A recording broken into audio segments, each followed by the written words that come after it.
Icebreaker Chapter 5, Camp. Max slipped off his backpack. "Now what?" asked Tiger, pulling the hood off his jacket tighter. "We make camp," said Max. "A camp?" moaned Ant. "I want to go and find Gladstone."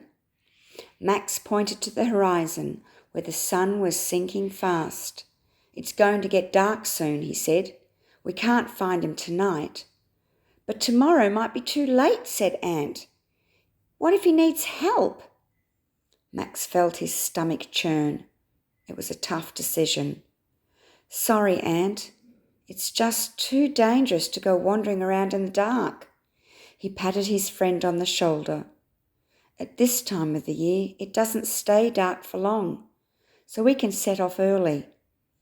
"The temperature's dropping," said Cat. "We need to take shelter before we freeze. Let's get the tent up."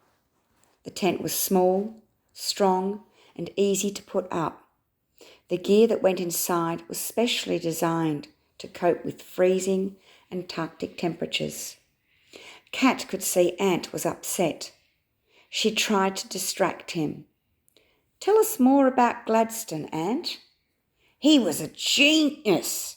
He invented microtechnology. Without him, our watches and the escape wouldn't exist. He wrote The Science of Running right at the end of his life. But that's another story." Max turned his back on the others and stopped listening. He was worried.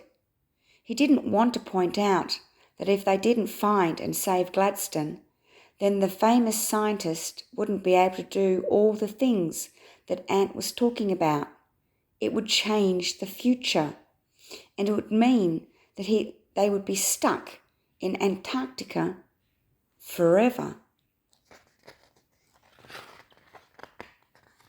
The next morning, Tiger yawned and stretched. The tent felt so safe and snug that he was tempted to go back to sleep again.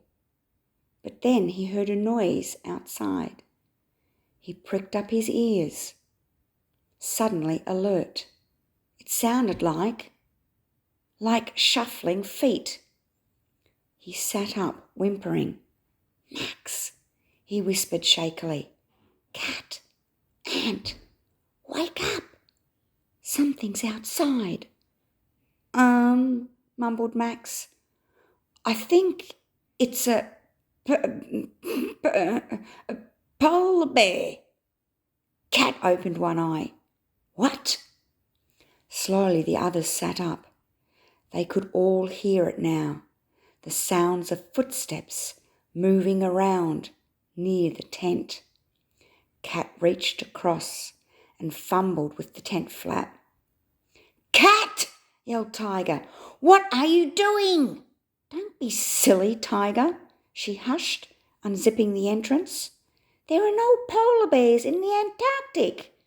There are only—" "Penguins," laughed Ant.